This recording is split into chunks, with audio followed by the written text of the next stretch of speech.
I know my MacBook is pretty damn secure. Seriously, the MacBook is like the NORAD of computers, the Fort Knox of laptops, the White House of email servers. Okay, maybe ignore that last one. The point is, I don't really need the best VPN for Mac for security purposes. Of course, if you don't like thinking about big tech watching your every move, or if you miss the shows that they seem to offer on Netflix everywhere else in the world but the US, or if you just want to check your email on public Wi-Fi, maybe a VPN isn't such a bad idea. Most days, I use a VPN for my Mac. Now, if you're like most Apple users, you won't settle for a clunky interface.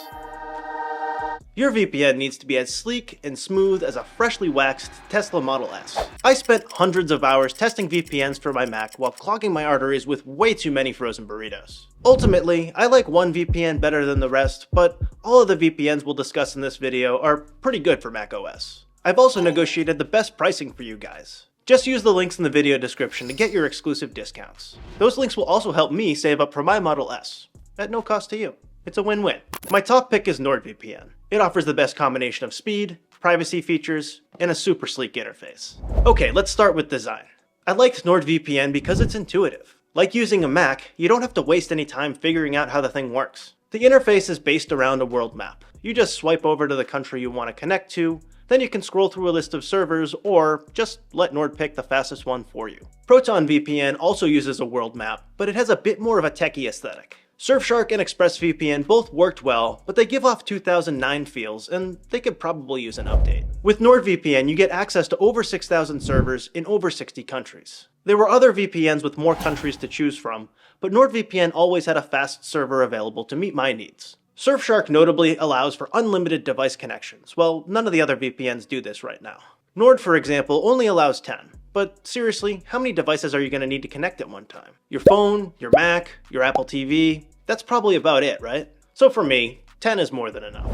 Now, as Mac users, I think we can all admit that looks aren't everything, even if we know deep down inside that that's just not true. For a VPN to be the best, it can't just be pretty, it also has to be blazing fast. I tested this extensively. After 122 speed tests, I found that NordVPN, ProtonVPN, and Surfshark were consistently in the top 3. If you're a gamer, you might be wondering about latency, and Surfshark was the best balance of download speed and latency in my experience. But all of these VPNs were faster than the other options. They use the WireGuard protocol. Well, technically, Nord uses the NordLynx protocol, but it's built around WireGuard and it's pretty close to the same thing. The point is, WireGuard is fast, so you don't need to worry about slow connections. One reason I wanted top speeds was so that I could watch a gross amount of Netflix that I couldn't access before. This is where those frozen burritos came in.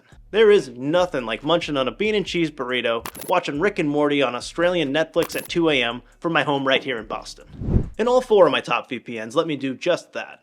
Surfshark stands out a smidge here for its ease of connection to other devices beyond your Mac, like your iPhone and your Apple TV. It also connected to a few more countries than the other VPNs, although Nord is right behind. So unless you're trying to watch content in Malaysia, I'd say that Nord and Surfshark are effectively tied in this area.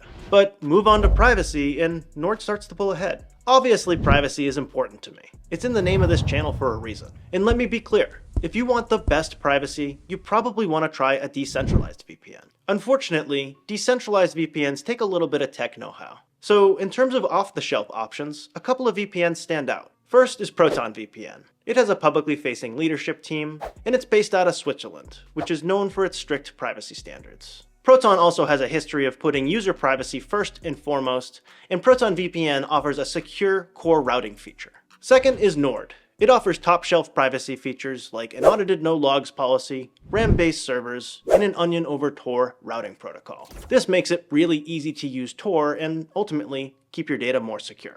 You don't get that with Surfshark. Plus, it's located outside of the 5, 9, and 14 Eyes Alliance countries, and it's not owned by Cape Technologies. I'm looking at you, ExpressVPN. Now, none of the VPNs I'm recommending are free, and there are a lot of free VPN options out there. But you know what this means. If you're not paying for it, you are the product. So I suggest avoiding freebies and shelling out just a few bucks to get a VPN that's actually going to keep your data private. Surfshark is technically the cheapest option, but I'm always willing to shell out a few extra bucks for a better UX. And if you're with me on that, you want Nord.